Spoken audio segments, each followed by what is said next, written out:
আমার ছেলের ডাইন পায়ে হাঁটুর নিচ থেকে পায়ের গন্ড পর্যন্ত একদম কাটা ছিল। তারপর তার বাম হাতের নখগুলা প্লাস দিয়ে, এই দুইটা আঙ্গুলের নখগুলা প্লাস দিয়ে খোলা হয়েছিল। তারপর আমি তো মা, সব জায়গা আমি দেখি নাই। পুলিশ তাকে মানুষের জান মাল হেফাজত রাখার জন্য, এই পুলিশের হাতেই যদি মানুষের জান মাল সব শেষ করতে হয়, তাইলে পুলিশ কেন বাংলাদেশে? রায়হানকে পাবো না আমি জানি ঠিক, কিন্তু রায়টা অন্তত সুষ্ঠু পাবো, বিচারটা যেন পাই। আকবরের নেতৃত্বে ওরা সবে মিলে মার্ডার করছে। আকবরের নেতৃত্বে হারুন, টিটুচন্দ্র, আশিকেলাই আকবরের নেতৃত্বে সেইটা মার্ডার করছে। এবং এটা শুধু মার্ডার না, অ্যাটেম্পট টু মার্ডার, চাক্ষুষ প্রমাণ। সারা রাত তারা আমার বাচ্চারে তিলে তিলে মারিয়া বুট 6টার সময় তারা একবারে মৃত্যুবরণ করলো। তখন তারা পুলিশ ফাঁড়ি থেকে নিয়ে তারা মেডিকেলে ভর্তি করলো। তারা আমার ছেলেকে দড়িয়ে আনছে, আমার ছেলেটারে জীবিত অবস্থায় দড়িয়ে আনিয়ে সাদা দাবি করছে। ভোর রাত 4টার সময় আমার কাছে আকবরে ফোন দিছে টাকা নেওয়ার জন্য। আমি ভোর রাত 5টার সময় আমি আকবরের ওইখানে আসছিলাম। তখন আশিকেল্লাই বললো যে না, সকাল 9টায় আসো, তোমরা এখান থেকে নিয়ে যাইবা, তখন টাকাটা সকাল 9টায় দিও। কই আমাদেরকে ফেরত দিয়েছে। তখন আমরা রায়হানের সাথে দেখা করার জন্য অনেক রিকোয়েস্ট করছি। তখন তারা বলছো রায়হানও ঘুমাই গেছে, আর যারা দড়িয়ে আনছে এরা সব চলে গেছে। ভোর সকাল 9টার সময় যখন আমি আবার ফিরতে আসলাম, তখন তারা বললো মেডিকেলে যান, রায়হান অসুস্থ। মেডিকেলে গিয়ে দেখলাম আমার রায়হানের কি পরিস্থিতি। সেই দৃশ্য আমার চোখের সামনে থেকে মনে হয় না আমার মৃত্যুর আগ পর্যন্ত যাবে, আমি জানি না। এখনো আমি স্মৃতিগুলো আমার মনে হইলে আমি স্থিরতা আমি রাখতে পারি না। এত নির্মম ভাবে তারা মারছে। মৃত্যুর পরও তারা ক্ষান্ত হয় না, তারা আমার ছেলের হাতের নখগুলা জিন্দা অবস্থায় টেনে টেনে খুলছে। আমি যদি 1 মিনিটের জন্য আমার ছেলেটারে আমি পাইতাম, আমি জিজ্ঞাসা করতাম কেন রে বাবা তোমারে মারলো তারা। আমি তো আমার রায়হানকে একটা হইলে আমি কিভাবে বুঝবো তারা কেন মারলো। আমি তো মনে করবো ওরা টাকাই দাবি করছে আর টাকার জন্যই মারছে। আর হয়তো তারা এই জন্যই মারছে যাতে খবরটা ফ্লাশ না হয়। তারা মৃত্যুর পর তারা আবার লড়াইছে যে আমার ছেলে ছিনতাই করছে, আমার ছেলেকে মৃত তুলে আনছে।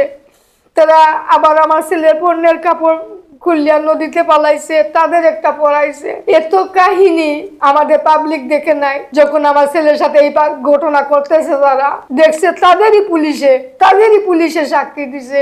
এবং আকবরে বলছে তোমরা যা দেখছো তা তোমরা প্রকাশ করবা না, করলে এইদিকে গুল্লি করবো, পিছন দিক দিয়ে চলে যাবে। এই ঢাকা হাইকোর্ট থেকে নির্দেশ আসছিল 2023 সালের মার্চ মাসে যে আগামী 6 মাসের ভিতরে মামলাটা নিষ্পত্তি করো। আমাদের আদালত এইটা বিলম্ব করার কারণে এই আসামিগুলা একজন একজন করে ছাড় পাইছে।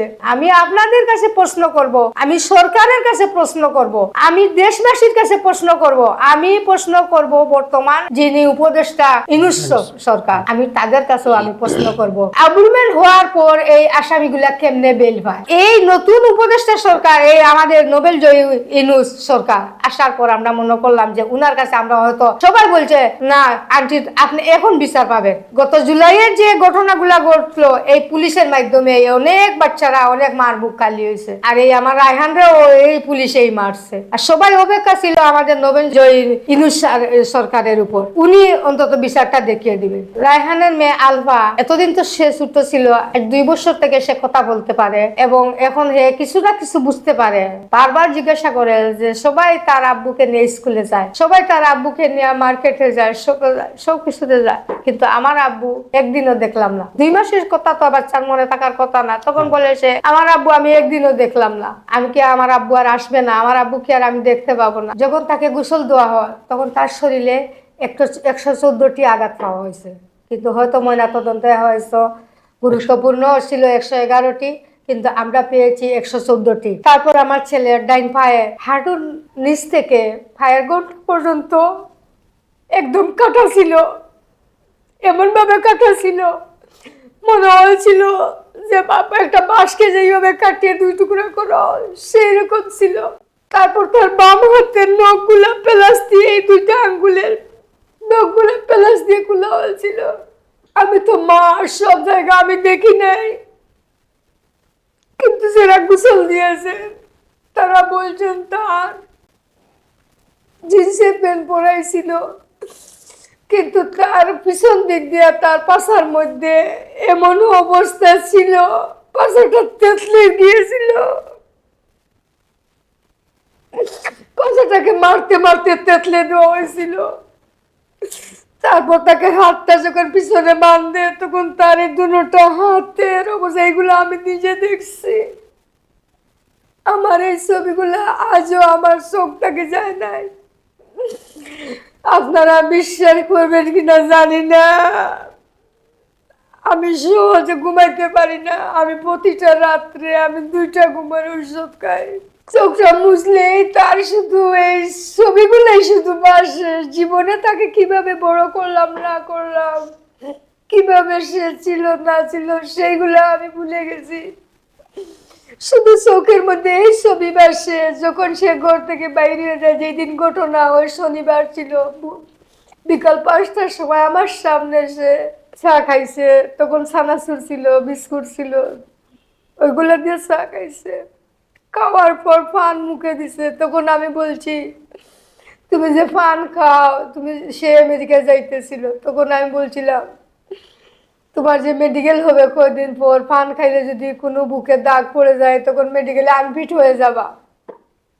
তখন বলছেন না, যদি পান খাইলে মেডিকেলে আনফিট হইতো তাহলে সরকারে পান বাইর করলো না অনেক। সে তখন আমাকে এইটা বলছে আর হাসছে। যদি আসামি না থাকে তাহলে বিচারটা কার হবে? কাগজে কলমে বিচারটা হলে, কাগজ কলম এইসব নষ্ট করার কোনো দরকার আছে? আমি তো মনে করবো এটার দরকার নাই। কাগজ কলমে যদি বিচার হয়ে যেত, মানুষের যদি সাজা না পাইতো, তাহলে কেন উনি জেল দিলেন? উনি কেন আইন রাখলেন? উনি কেন আদালত রাখলেন? উনি কেন ব্যারিস্টার রাখলেন? উনি কেন জজ সাহেব রাখলেন? তাইলে ওরা যদি বিচার না পায়, কাগজে কলমে কি বিচার দেখাবেন? তাই আমি এখনো সময় আছে, এখনো আমি অনুরোধ করব আমাদের বর্তমান যে নোবেল জয়ী আমাদের ইনুস সরকার, উনারা যদি একবার দৃষ্টি আকর্ষণ করে, উনারা আসামি যেইখানেই থাকুক, পালিয়ে যাওক, দেশে থাকুক আর বিদেশে যাওক, আর যেইখানেই থাকুক, উনারা ওকে অ্যারেস্ট করে মামলা যখন এই জামিন যখন স্থগিত হয়ে গেছে, আমাদের রাষ্ট্রপক্ষে উনাকে আমি ধন্যবাদ জানাই। মামলাটা যখন স্থগিত হয়ে গেছে এবং উনি যখন বলছেন যে আসামি যেন দ্রুত সিলিন্ডার করে, তাই আমি বলবো যত আইনজীবীরা আছেন, যত প্রশাসন আছে, সবাই যেন এই 3টা খুনিরে ধরিয়ে আবার আইনের আওতায় আনা হয় এবং ওদের বিচারটা যেন নিশ্চিত বিচার হয় এবং বিচারের রায়টা যেন এমন হয় যাতে আর কোনো মার বুক খালি না হয়। এইটাই আমি সরকারের কাছে আহ্বান জানাবো, সারা বিশ্বের কাছে আহ্বান জানাবো।